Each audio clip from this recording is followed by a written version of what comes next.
aqueles de nós que já vêm acompanhando o trabalho dela, Brasil afora, inclusive fora do país, né?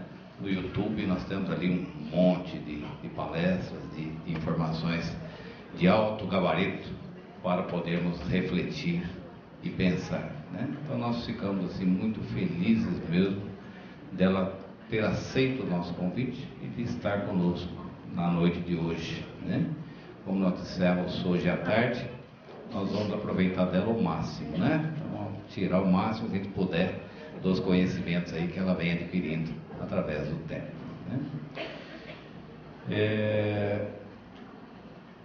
Nós temos aqui um convite para um sarau espírita que irá acontecer no dia 14 de julho no Eurípides Barçanufo, né?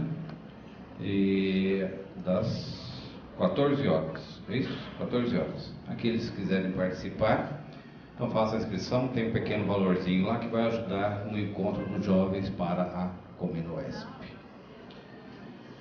Anete Guimarães, filha de Geraldo e Ana Jaici Guimarães, oradores espíritas e fundadores do Grupo Espírita Caminho da Esperança, do qual a Anete participa e dirige. A Anete é oradora espírita, com conferências proferidas em vários estados do Brasil e no exterior, transmitindo seu conhecimento à luz da razão, sob a ótica espírita, de uma forma peculiar, convocando o público a profundas reflexões quanto ao papel do espírita na atualidade. Isso é uma verdade que nós vimos, inclusive, hoje à tarde, e nas conversas que nós tivemos a oportunidade de ter já no dia de hoje com ela, né? Eu sei que ela não gosta muito, mas eu vou só informar aqui, porque às vezes o pessoal é curioso. A Anete traz o seu currículo: psicologia, filosofia, medicina, e agora, para variar um pouquinho, para distrair, está fazendo matemática, né? Então, sabe aquela coisa que ela aposentou, então ela quer distrair um pouquinho, então ela vai arrumar matemática para fazer, né? Porque ela tem outra missão ainda de chegar à física, né? Que Deus te abençoe, né? Nessa carreira de grande valor, né? Então vamos fazer aí a nossa prece. Antes de fazer a prece, eu só lembrei só um detalhe aqui muito interessante para nós descobrimos hoje, conversando com ela. A mãe dela, Ana Jaici, veio fazer a palestra de inauguração do Colégio Bezerra de Menezes de Marília. Então ela tem história já conosco, e ela lembrou até que naquela época era um cafezal, um matagal todo em volta ali, né? Que eu sei que ela veio junto, né? Ao lado ali do Colégio Bezerra de Menezes, né? Vamos então fazermos a nossa prece, elevando os nossos pensamentos a Deus, procurando nesses momentos nos desligarmos das nossas preocupações cotidianas e diárias, para que possamos nos concentrar mentalmente e sentimentalmente naquilo que a oradora e a espiritualidade têm a nos transmitir, que possamos absorver da melhor forma possível. E pedimos, Senhor, nessa prece, que possamos vibrar em favor dos nossos lares, com as vibrações de paz, de harmonia, para os nossos familiares, para todos aqueles com os quais convivemos, bem como para aqueles nossos irmãos aflitos, necessitados, muitas vezes passando pelas suas provações, em dores, em conturbações. Que Deus possa abençoar e amparar a cada um no seu caminho. Que assim seja, Senhor. Então nós convocamos a Anete para assumir a palavra. Uma boa noite a todos. É um prazer e uma alegria estar com vocês aqui na noite de hoje. E tínhamos fazendo feito um comentário, e estava sobre o tema, né? Que tema e tal. As pessoas estão sempre perguntando qual é o tema. E eu nunca ponho tema. O nome que vocês veem são as pessoas que dão. E eu tenho que explicar algumas coisinhas. Uma é que eu não sou uma oradora, nem uma palestrante, eu sou professora. E quando eu comecei a minha carreira de falar ao público, eu não comecei no espiritismo, comecei na parapsicologia. Então, minha plateia era de ateus. Eram pessoas que a gente queria convencer de introduzir a parapsicologia no meio acadêmico. Então, eram pessoas que eram contra. Então, a gente tinha que estar muito bem preparado. E a gente não podia citar uma literatura que eles não pudessem aceitar. Se você não acredita em espírito, eu posso citar o Livro dos Espíritos? Se você não acredita na vida após a morte, eu posso citar André Luiz? Não. Então eu só poderia usar material que houvesse sido impresso, publicado em meios científicos, e não seria super interessante. Então, somente material acadêmico, porque a gente tinha essa proposta. Então, dizer, a gente não acredita de cima, não vale a pena pesquisar? E seja para você provar que não existe. Então, vale a pena, então era o nosso objetivo. Então, a gente partia do pressuposto que ninguém acreditava em nada, e a gente precisava convencer. E como a gente se habituou com isso, a gente passou a usar essa forma de apresentar. E algumas pessoas comentaram, mas você não fala de espiritismo, você fala de outras coisas. Olha só, o que seria falar de espiritismo? Falar de Allan Kardec? Algumas pessoas assim, sim, vai dizer o quê? O nome dele? Onde ele nasceu, com o nome do pai, da mãe? Teoricamente, vocês têm uma reunião no centro para isso, não tem? Por que eu vou roubar o trabalho dos outros? Não é bom a gente dividir as tarefas. Esse é um papel da casa espírita. Então, você vem nas reuniões doutrinárias que vocês frequentam, vocês vão ter essas informações básicas. Senão, vocês podem usar o Google e perguntar. É obrigatório todos falarem do mesmo assunto? Porque o interessante é você vir alguém do Rio de Janeiro e falar uma coisa diferente. Ou vocês vêm só para comparar com quem já fala aqui. Né? Criar uma competição, uma coisa assim, né? Então, a ideia é você trazer coisas novas para debater. Então, a gente traz uma opção nova e a gente conversa. Então, não está escrito em nenhum lugar que fala de espiritismo, mas sempre fala do mesmo assunto. Né? Isso é na Igreja Católica, no protestante, que só pode falar disso. Então, o espiritismo ele é aberto às ideias, até porque o espiritismo é dinâmico. Tá? A proposta dele é que ele cresça. Então, tem novas coisas acontecendo. Então, nós criamos o hábito de pegarmos determinadas experiências que estão sendo realizadas e fundamentar a tese espírita, como a gente fazia com relação à parapsicologia, percepção sensorial, etc. Então, a gente pegou esse hábito de fazer dessa forma. E, como eu não vejo poucas pessoas fazendo isso, não vejo por que a gente não continuar. Então, a pessoa falou que eu não falava de espiritismo. Nossa, eu achei que eu falava o tempo todo de espiritismo. Meus pais são espíritas. E a gente fazia o culto no lar. Né? E um dos livrinhos que eu usava no culto do lar era o Pai Nosso, psicografia de Chico Xavier, né? Acho que é da Meimei, se não me engano. Então, explicava o que era o Pai Nosso. E, justamente, esse momento do Rio me trouxe agora um trabalho que está sendo realizado, muito interessante, que foi publicado agora em 2014. Mas, voltando a essa experiência, ela dava no culto esse livrinho, e em um determinado momento ela perguntou para o meu irmão do meio, Wallace, o que é tentação? Bom, primeiro, vocês sabem o que é o Pai Nosso, né? O que é o Pai Nosso mesmo? Bom, esse mau hábito eu nunca perdi, né? Como professora e dando aula à noite, se você não fala, o povo dorme. Então, às vezes está todo mundo acordado, e vai aquela pergunta. Então, o que é o Pai Nosso? É uma prece. O quê? Quem ensinou? Jesus. É importante? Muito importante? Não senti muita firmeza. Muito importante?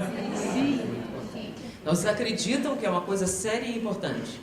Sim. Por que foi que ele ensinou essa prece? Com que objetivo?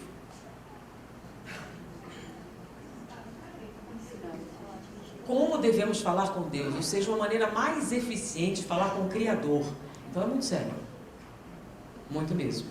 Ok, então vamos voltar à situação anterior. Minha mãe perguntou para o meu irmão, Wallace, o que é tentação? E ele respondeu prontamente, é um buraco bem fundo. E meu filho? Um buraco bem fundo. Ué, a gente não está sempre pedindo o pai não deixar a gente cair na tentação?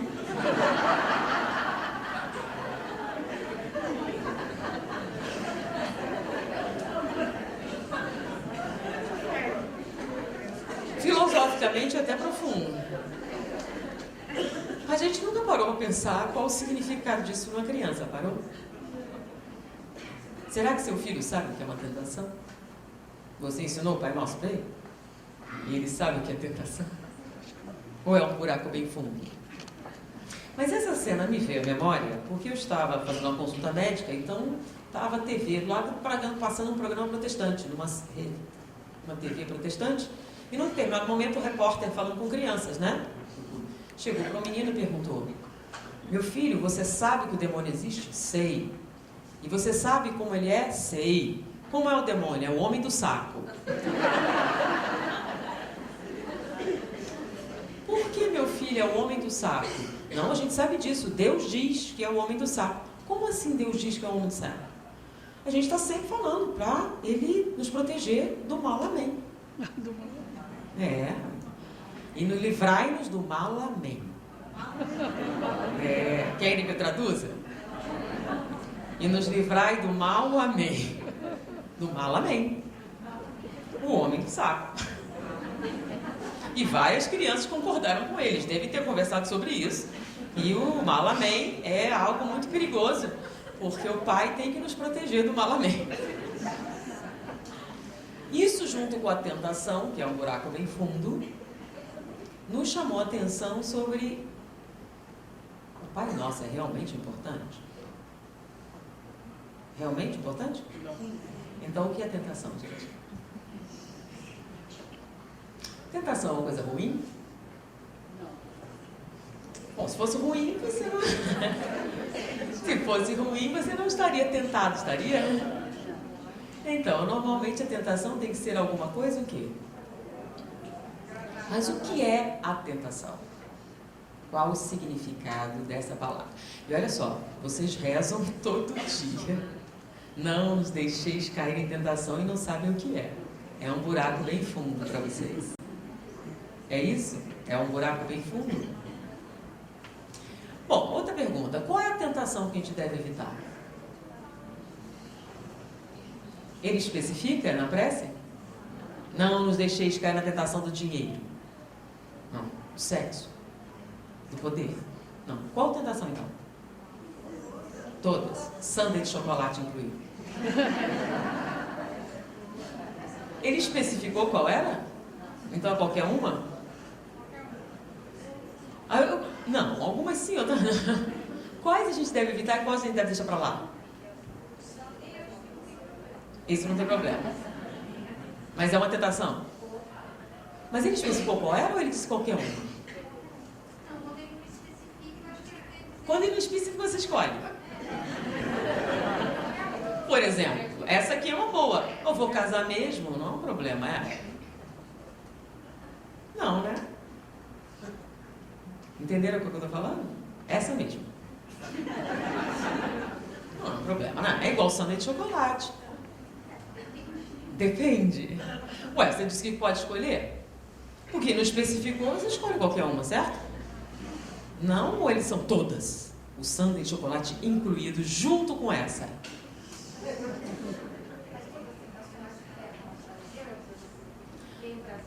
Se você sabe o que é tentação, está resolvido o problema. Mas se você não sabe, o que é que você deve evitar então?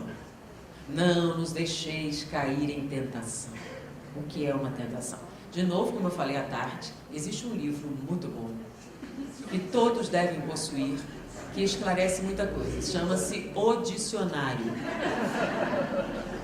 O Dicionário é um livro excelente. Inclusive tem lá tentação. Você perguntar para ele o que é tentação. Tem até digital agora. Você pergunta o que é tentação. E lá está escrito o que é tentação. Tentação, então, para o dicionário, não fui eu que disse. De acordo com Jesus Cristo. O que é tentação? Tentação é um movimento que você faz em direção a algo que você deseja profundamente. Então pode ser qualquer coisa. É claro que a intensidade desse desejo varia de pessoa para pessoa. Então sua tentação é pessoal. A mesma não vale para você e para o outro. Para alguns é tentação, para outros não. Então é a sua tentação, qualquer uma, que é o problema. Então, qualquer tipo de movimento intenso que você tem em direção ao desejo, e traduzindo em linguagem mais moderna, gratificação instantânea. Tentação é a vontade da gratificação instantânea. Estou com fome agora. Eu quero sexo neste minuto. Eu quero comer agora. Então, qualquer coisa que você queira agora, com grande intensidade, é uma tentação. Que você pode ou não, né, deixar rolar. Porém, ele não especificou qual. Então, ele disse que se você tem uma, não caia. Por que será? E é qualquer uma. Ele explicou? Ele só falou para não fazer, né? E vocês disseram que era importante. Ou não parou para pensar nisso? Não, na verdade eu pulo essa parte. Já que eu não compreendo muito bem, eu faço questão de nem saber. Justamente para não cair na tentação de pensar sobre isso. Ou não seria?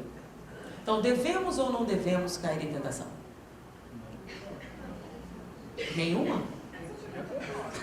Se eu tiver com fome, não vou comer? Olha só, se eu tiver com fome, por exemplo, vou casar mesmo. Que diferença faz? Não. Um tempo a mais, um tempo a menos. Sim, mas se não fosse não seria tentação, seria? Se é uma coisa que pode esperar muito tempo, não está nem com vontade mesmo, né? Então, tentação é algo que você quer muito agora. Aí, de novo, dependendo da tentação. Ele falou que dependia da tentação? Não. É porque, olha só, a prece, quem foi que ensinou mesmo? E ele perdeu tempo. Eufemismo. Metáfora. Não. Se Jesus é quem Emmanuel diz que é, vocês acham que ele ia desperdiçar o tempo dele? Então ele foi ensinar uma prece para vocês falarem com o Criador. E ele não botou condição nenhuma, botou? Ele foi meio taxativo até, né? Talvez ele tenha exagerado um pouco, não é não? Talvez a gente saiba melhor. Ele não foi muito claro, ele não pensou no homem moderno, nessas coisas novas, pensou? Se ele pensasse, tinha feito diferente, não seria não? Não? Então ele quis dizer exatamente aquilo. Ele quis dizer exatamente aquilo. Não caia na tentação. E para melhorar, peça ajuda ao seu pai para não deixar isso acontecer, porque é sério. Então deve ser ruim, né? Cair na tentação. Mas peraí, qual é o problema com a gratificação instantânea? Na verdade, eles hoje em dia falam da importância da gratificação instantânea, né? Já pensou, se a criança pede um negócio e você não dá, ela fica traumatizada. Seu filho chega, papai, eu quero um iPhone. Todo mundo tem um iPhone. Só eu não tenho um iPhone. Eu vou sofrer bullying. E aí você faz um sacrifício e dá para ele um iPhone. Para que ele possa se enturmar. Para que ele possa desenvolver relações sociais sólidas. Uma rede. Né? Não é? Porque senão, como é que vai ser? Então o neném chora, você imediatamente faz o quê? Ah, mas está errado isso? Não foi eu que disse, foi Jesus. Não nos deixeis cair em tentação. Ou seja, não corra atrás da gratificação instantânea. É melhor esperar. Não foi isso, não? Tem outra tradução? Bom, se o significado de tentação é gratificação instantânea, não nos deixeis atender à gratificação instantânea. Ou seja, é melhor esperar. O quê? Qualquer coisa que seja o que você quer. O que o vizinho quer não adianta. É o que você quer. Bom, e daí? Está certo ou está errado? O que a gente não faz, então? Pois é. Devemos ou não cair na tentação? Devemos? Bom, é aí que fica interessante, né? Na década de 50, 60, um pesquisador resolveu fazer um teste com crianças de uma creche entre 4 e 5 anos de idade. Tá? Esse teste passou a ser conhecido como o teste do marshmallow. Na verdade, não chama assim, foi um repórter Times que deu esse nome. Então, o teste consistia no seguinte: ele colocava a criança numa sala, com uma mesa, uma única mesa, nenhuma decoração, e oferecia para ela, não era marshmallow, era o seu doce favorito. Esse doce é seu. Já é seu. Você não precisa fazer nada. É seu. Porém, se você esperar eu voltar para comer, além desse, você ganha outro igual. Você vai ter 2. Ou seja, era um problema ela comer o doce? Não. Era desonestidade ela comer o doce? Não. O doce já era dela. Tá? Não havia nenhum problema, nenhuma condição. Ele só disse o seguinte: se você esperar eu voltar, em vez de 1, você ganha 2. E ele saía entre 15 e 20 minutos. e deixava a criança sozinha com o doce na frente dela e mais nada para distrair. O que vocês acham que aconteceu?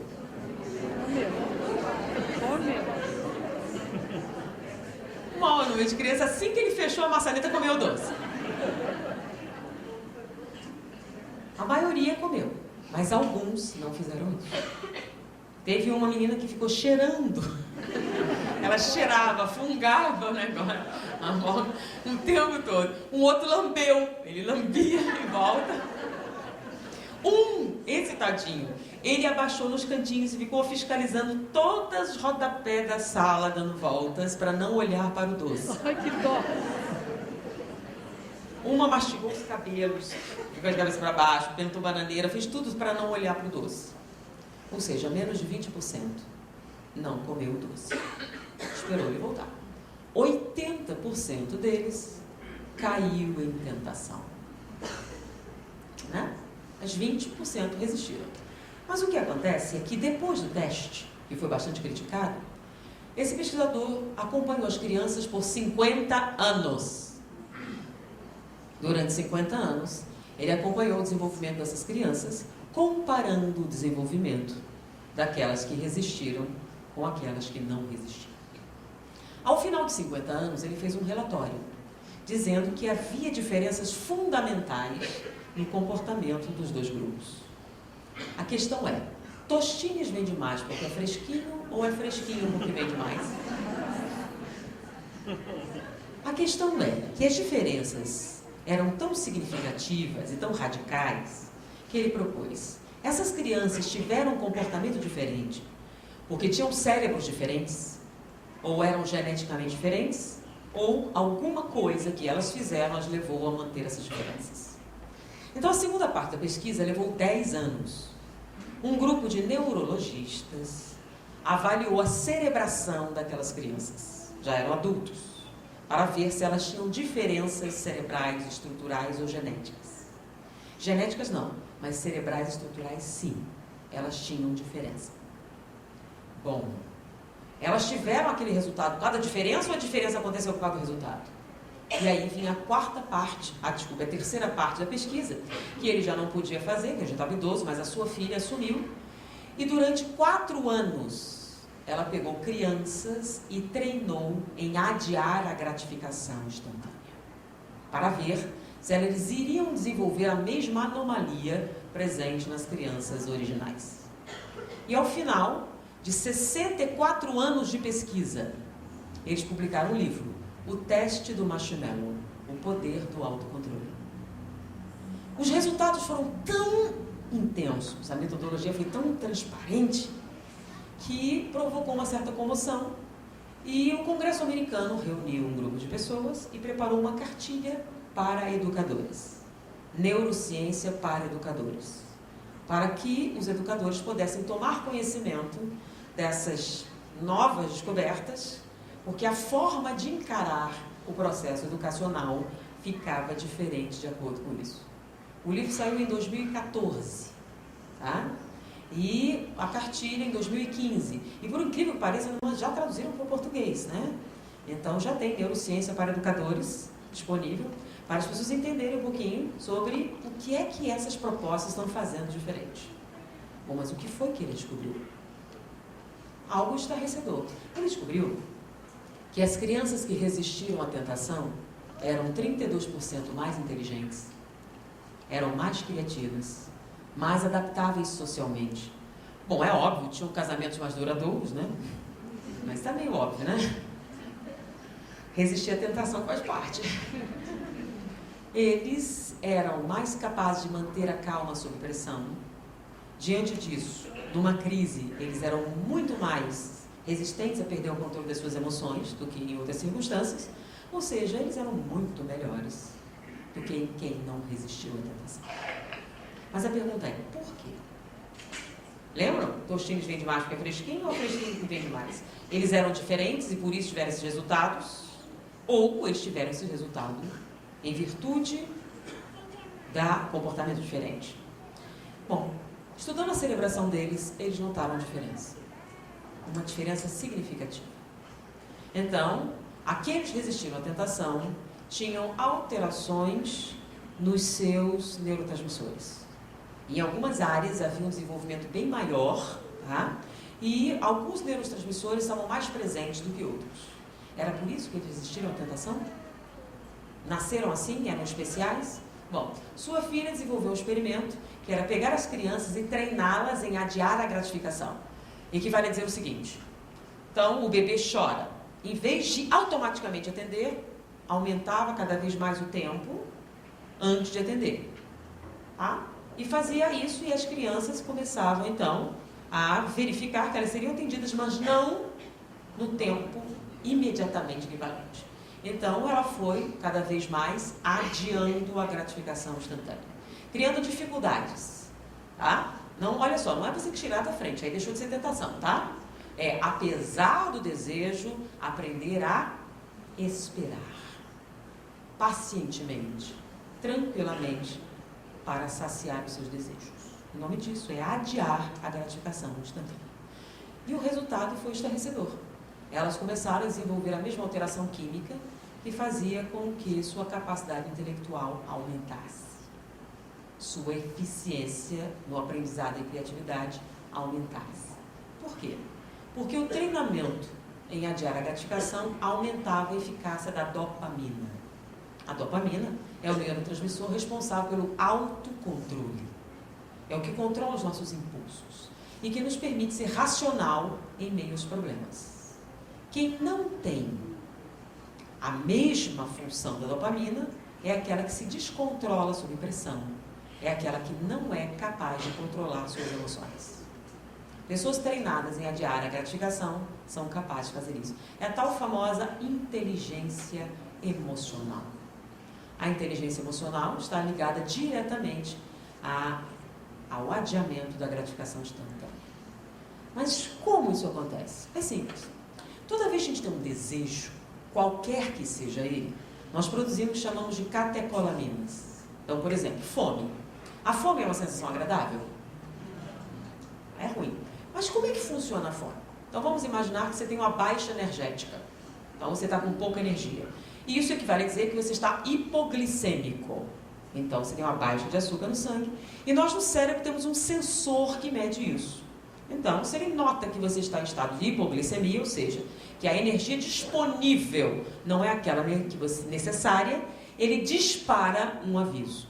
Esse aviso vai para um centro da fome e lá você libera substâncias tensionantes, que nós chamamos catecolaminas. E aí você sente aquela sensação horrível da fome, né? Uma sensação desagradávelíssima. Fome. Pensa numa fome intensa.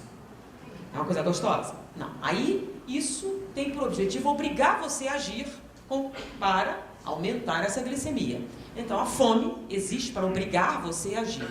E aí você age. Você vai na geladeira, abre a porta, pega uma maçã e morde. O que acontece quando você morde a maçã? É uma sensação celestial. Imagina, muita fome e você morde a maçã. Qual a sensação? É ótima. A sensação é ótima? É. Só que tem um problema. A maçã nem chegou no estômago. Se a maçã nem chegou no estômago, sua necessidade de comida desapareceu? Não, mas alguma coisa aconteceu, não foi? O que aconteceu na hora que você mordeu a maçã? A fome que você estava sentindo, esperando naquele momento, deixou de existir. E naquele momento você está mordendo a sua maçã, ou comendo sua lasanha, seja lá o que for, na hora que você está mastigando, a sensação é celestial, não é? Extremamente prazerosa. Por quê? Porque no momento em que você sacia esse desejo, você libera os chamados antagonistas da catecolamina. E você neutraliza o seu efeito. Por isso você quer tanto quando? Agora. Porque esperar é horrível. Catecolamina é uma coisa desagradabilíssima. E quanto maior o tempo de espera, mais desagradável é. Então a criança não está fingindo. Ela está com fome agora, por isso ela deve. Só que ela vai mesmo morrer se você não der? Ela vai sobreviver? Vai. Porque você não vai negar a comida, você vai dar, só vai esperar um pouquinho. Mas se o sofrimento que você está impondo a ela é real? É. E então, é tortura? Não. Na verdade, você está desenvolvendo tolerância à catecolamina. Quanto mais tempo você é capaz de esperar, maior a sua tolerância à catecolamina. Você fica resistente ao mal-estar provocado por ela. Bom, o que acontece quando você se torna resistente à catecolamina? Você libera a ação da dopamina e ela fica no controle. E se ela está no controle, o que acontece? Ela permite você raciocinar. Mas peraí, o tal da inteligência, é isso. O que é ser inteligente? Todos nós somos inteligentes, mas como é que você vai testar isso? Os resultados de um raciocínio rápido, eficiente, veloz. Então, aparentemente, a inteligência delas aumenta. Por que aumenta? Com a dopamina dominante, você tem o quê? Total autocontrole. E com total autocontrole, em vez de chorar, gritar, espernear no shopping, chamar a atenção de todo mundo, você raciocina e pensa. E quando você raciocina e pensa, normalmente obtém resultados positivos, não? Então, no trabalho, né, no casamento, na relação, ou, por exemplo, no Afeganistão. Porque olha o problema. Eles estavam analisando soldados que participaram dessas guerras recentes, né? Então eles estavam estarrecidos com o número de soldados com estresse pós-traumático. Mas coitados, eles foram para a guerra. Eles foram para a guerra, cheio de equipamento, treinamento muito bom, e todos voltaram malucos. Aí o general responsável por isso disse assim, sim, mas eu estive nas trincheiras, na Segunda Guerra, e um monte de amigos meus, nenhum de nós teve estresse pós-traumático. Na verdade, o que está acontecendo é que só está criando um homem frouxo hoje.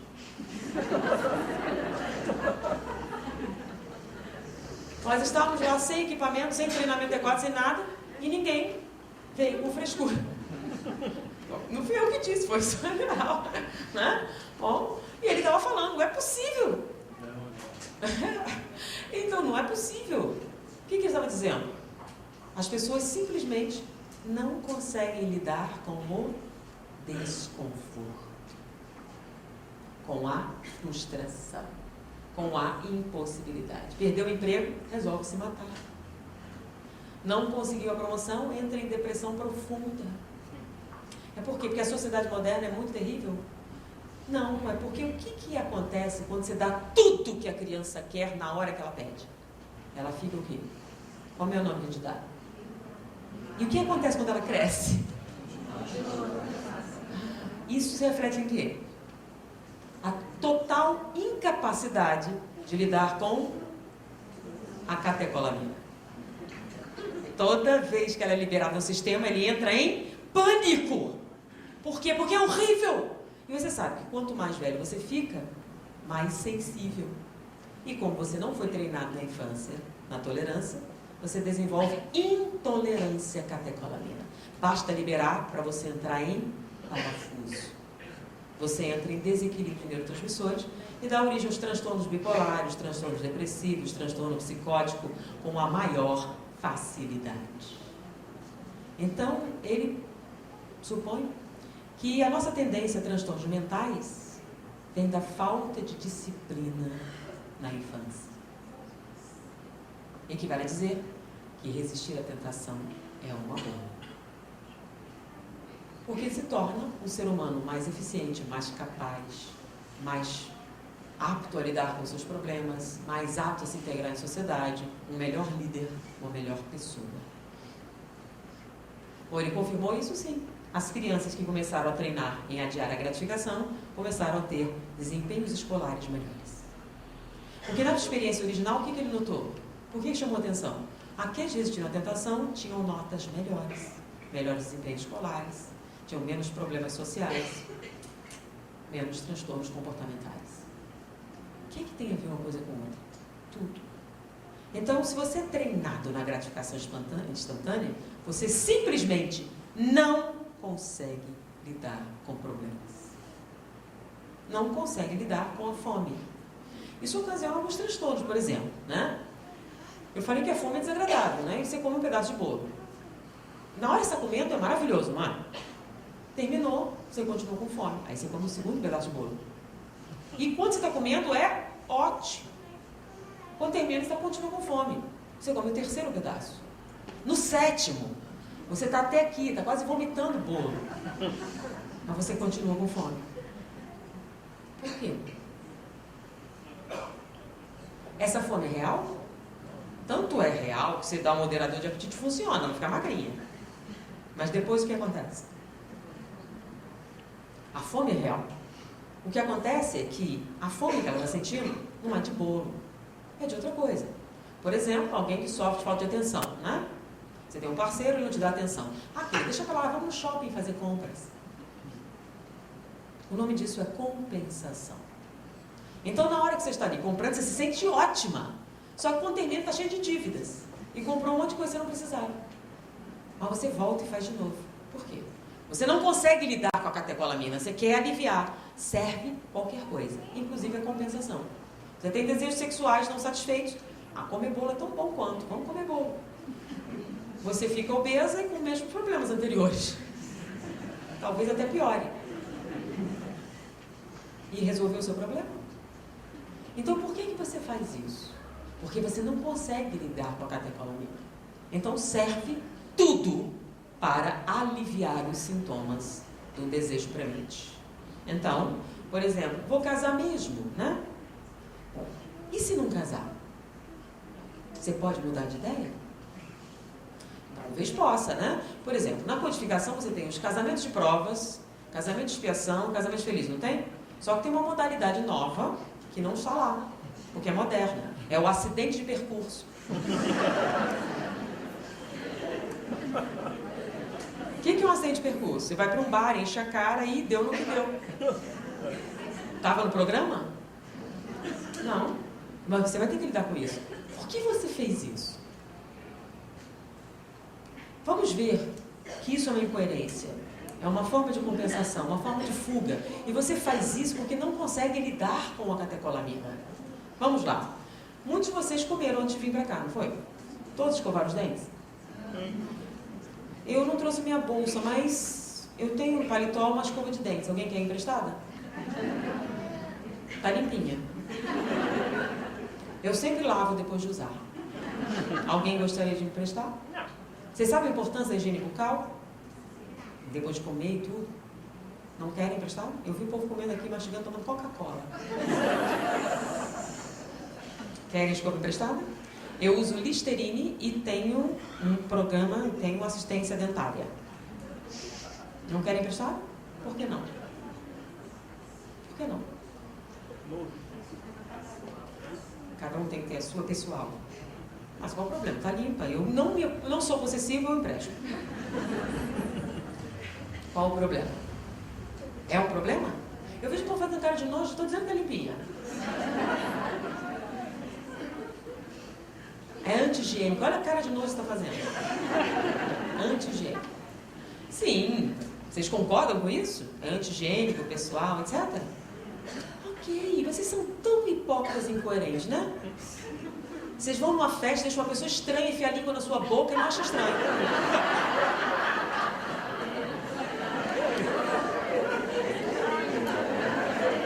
Não é verdade? Às vezes mais de um. Beijei 5, deixou 5 pessoas enfiarem a língua na sua boca e não achou anti-higiênico. Ele lavou antes de enfiar na sua boca? Você sabe se ele tem plano dentário? Sabe da sua higiene bucal? Você nem conheceu ali. E na hora que você deixou, você não pensou em herpes, pensou? Pensou em sífilis, em AIDS, gonorreia e um monte de coisas que vocês pensaram, vamos falar da escova de dente. Você sabe, né? A escova é mais limpinha. E você? Não, é porque agora a moda é ficar. Porque antes você namorava. Eu sugiro que você namore antes de deixar um estranho enfiar a língua na sua boca. Eu sugiro até que você peça um exame. Porque, eu não sei se vocês sabem, a AIDS tem coquetel, mas não tem cura. E ela está presente na saliva. Tá? Por mais eufemisticamente que alguém queira dizer que não. Mas tudo bem, a AIDS é mais remota, mas hepatite com certeza. E você sabe que cáries é transmissível, né? É uma tá bom. Então vocês sabem, né? E uma série de outras. Mas você não pensou nisso, né? Você só pensou no seu desejo. inagradável. O que tem de mais? Isso é coisa de careta. Não, isso é coisa de quem consegue raciocinar em meio à pressão, não é? Então, pensa duas vezes. Eu não sei, é melhor prevenir do que remediar, não é? Vai que tem alguma coisa. Vai que tem uma doença. Vai que não é o que eu estava pensando. É quando vai ver, já casou. Por quê? Porque vocês vão para um ambiente escuro, enfumaçado e barulhento. Para conversar? Nem dá, né? Fala assim, é eufemismo. Não vai. Então, já que vocês não podem conversar, vocês beijam na boca. Para compensar o silêncio, né? Porque afinal vai fazer o que com a mão? Fumar, tá demodê, então você faz o quê? Beija e faz o que der, né?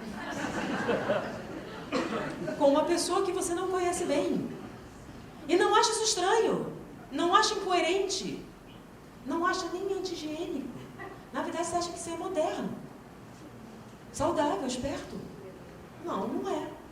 A pesquisa demonstrou que você não é. Na verdade, seu intelecto caiu muito no momento em que a catecolamina dominou seus sentidos. Você, no meio do desejo, fica cego, surdo, mudo e tetraplégico. Aí, quando vê, é como ele chama? Casou na pistola, esqueci o nome. Não tem o nome que dava quando você ia casar com a escopeta na polícia, né? É uma cidadezinha do interior de Pernambuco, disse para mim, e nos últimos 10 anos não houve um casamento espontâneo. Todos foram assim. Engravidou, tem que casar. Não é assim, não? Espontaneamente. Por quê? Porque você não resiste à tentação. Se resistisse, você não teria esse problema, teria?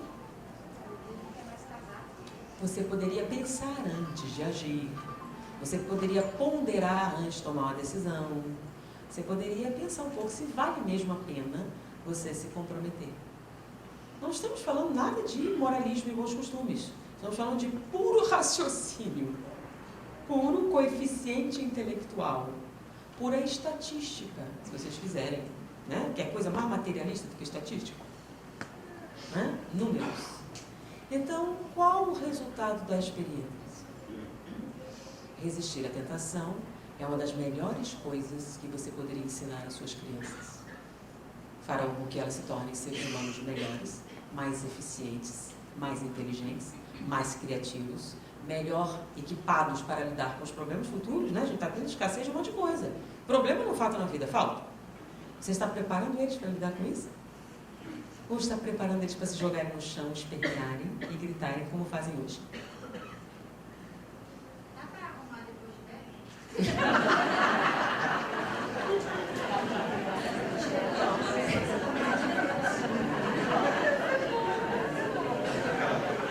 Poder pode, por isso Jesus mandou você rezar. Só que como tudo é muito mais doloroso, depois você cresce. Então livrar as crianças do mau hábito é uma coisa, livrar um adulto disso é outra. Por que dói mais? Porque você é mais sensível à catecolamina do que a criança. A criança tira de letra, porque o organismo dela é mais resistente. O nosso não é. Então, se um recém-nascido cair dessa altura, não acontece nada. Se você cair, se quebra todinho. Por quê? Quanto maior a densidade, piores os resultados. No caso dos neurotransmissores é a mesma coisa. Então, se você não está acostumado a lidar com a frustração, se você não foi treinado em adiar a gratificação, quando você deseja, o sofrimento é muito. É aquela fala, eu preciso. Ela fala assim, parece drogas. Você está falando de namorado, eu preciso de um homem. Você já assim, você fala assim porque você não é normal. Você que tem esse fogo, eu que não sou normal. Eu preciso de um relacionamento, não importa que porcaria seja. Eu preciso estar em um. Aquele negócio, antes só que mal acompanhado? Não, é porque você tem problemas. Como pode ser isso? Onde está a lógica dessa fala, gente? Não tem. Você está tentando esconder o sol da peneira. Então você fala, não, você está falando isso porque é retrógrada, porque é católica, porque é isso, porque é aquilo. A gente falou da Bíblia? Não. A gente falou de neurociência. Então não nos deixeis cair em tentação É uma das melhores coisas que pode acontecer, segundo as mais modernas tendências da neurofisiologia moderna. Na verdade, uma das coisas mais úteis que você pode deixar para os seus filhos. Inclusive, explica algumas situações interessantes. Por que na Segunda Guerra Mundial eles tinham mais? Você lembra que antigamente, nos colégios católicos, chegava num determinado período, eu prometo me abster de açúcar em nome de Jesus. Aqueles votos, lembra? Não faziam um voto assim? Não vou fazer isso porque fazer uma promessa, fazer um negócio desse. Fazia ou não fazia? Sim, mas hoje em dia é coisa de velho, né? Então antigamente se fazia. Isso, mas era uma besteira. Sim, com relação ao que a pessoa pensava obter, mas ela obtinha algo em troca? Sim, resistência catecolamina. Se tornavam pessoas mais estáveis, que lidavam melhor com os problemas, mais resistentes, mais confiáveis, mais fiéis, mais leais. Você sabe a diferença, né? Lealdade, fidelidade, honra. São palavras meio fora de moda, né? Junto com o resto. Junto com a tentação, junto com tudo. A honra vai para os infernos. Por quê? Tem lugar na nossa sociedade essa palavra? Fidelidade? Lealdade? Então, qual é a diferença, gente?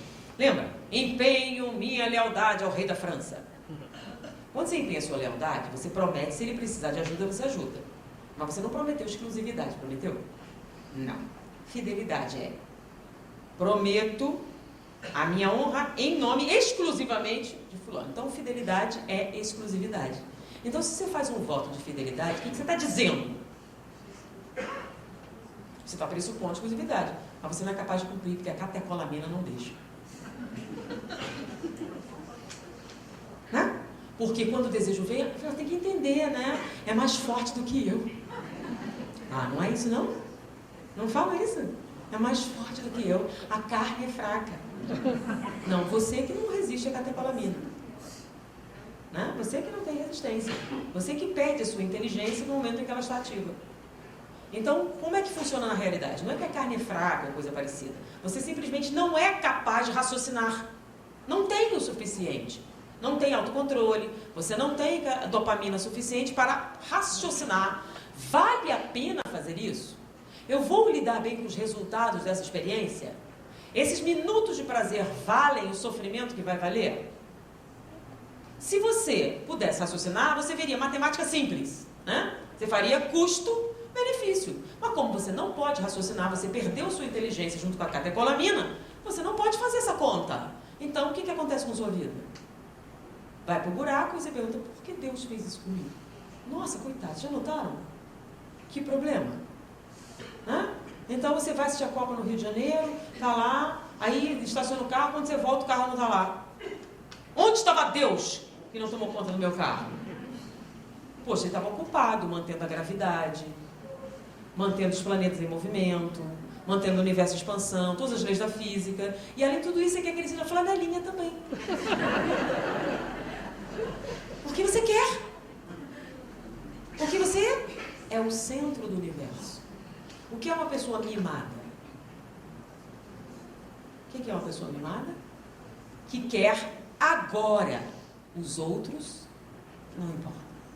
Então, quando a gente santifica ou sanciona a gratificação instantânea, nós estamos fazendo o quê? Glorificando o egoísmo. Primeiro eu, depois os meus, aos outros nada. E com isso é claro que você vai pagar um preço. E um deles é a perda de eficiência mental. Porque só pessoas que conseguem lidar com essa experiência conseguem pensar no momento que mais precisam. Onde é que mais você precisa pensar, gente? Quando você tem um problema. O que adianta inteligência se toda vez que tem um problema você não consegue raciocinar?